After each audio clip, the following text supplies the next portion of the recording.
Boston. We are pleased to have Dr. Kotton to talk about the 2023 updates on CMV management after kidney transplantation. Thank you so much. It's such a pleasure to be with you.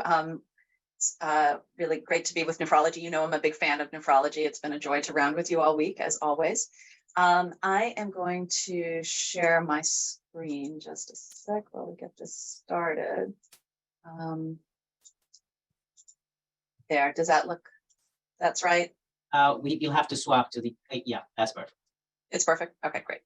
All right. Well, this is one of my favorite things to talk about, and that's updates on CMV management after kidney transplant. CMV is one of the most common infections we see after organ transplant, and I really want everyone to feel up to date. I do have a bunch of disclosures. My husband says I apparently like to give a lot of opinions to a lot of people, not just him. And I will discuss off-label use and investigational use of both diagnostics and therapeutics. So in discussing the CMV guidelines, I want to emphasize how much I've learned from putting together 3 different versions of the international guidelines. And I had the absolute privilege of working with about 5 dozen international experts on CMV, and I have learned a tremendous amount from them, all kinds of transplant clinicians and researchers, and it's really a joy to represent them. We are hoping to put together yet another version of the international guidelines, so that's something to look forward to. So CMV infection is really a spectrum of disease ranging from asymptomatic viremia, and we certainly see a lot of that now, to CMV viral syndrome, where we see flu-like syndrome with fever, malaise, myalgias, leukopenia, thrombocytopenia, and then tissue invasive disease, most commonly with colitis, but we see pneumonitis, retinitis, et cetera.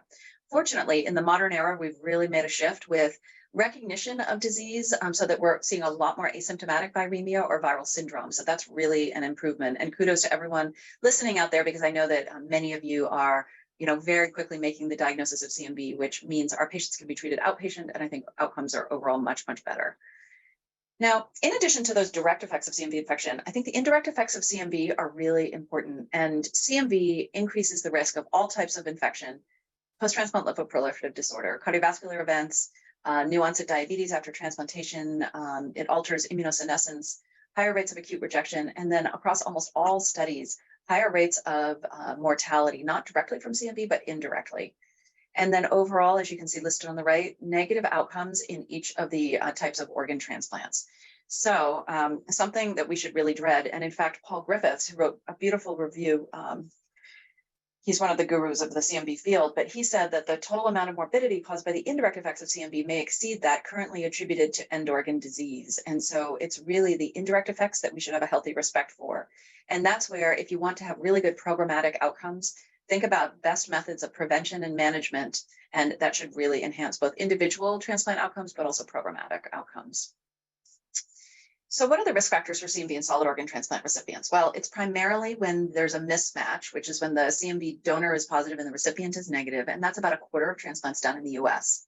Also, for people who are who undergo specific organ types such as lungs, small bowel, composite tissue transplants are at higher risk overall.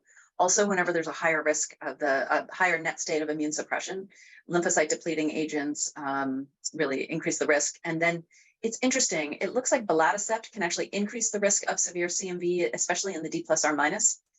But then mTOR inhibitors, especially in CMV seropositive recipients, seem to significantly decrease the risk of developing CMV, such that in reports from predominantly Brazil, but use of mTOR inhibitors in seropositive recipients may actually obviate the need for prophylaxis.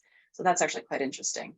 And then there are various host factors that increase risk, such as advanced age, comorbidities, prior immunosuppression heading into transplant, leukopenia or lymphopenia. And then there, interestingly, are various genetic immune factors. There was a beautiful review just published from Spain where they look at various genotypes and increased risk of CMV. Unfortunately, those are not really in clinical use, but we all know those patients we see that no matter how perfectly we manage them, they tend to have really bad CMV, and it looks like that's probably due to most likely genetic immune factors in the recipient, but could also be in the donor.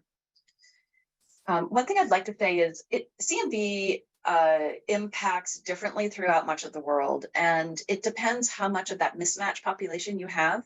So about half of all people in the US and Canada are CMV positive. So that means half of transplants are moderate risk. but a quarter are high risk and then a quarter are virtually no risk. But for programs in Brazil and India,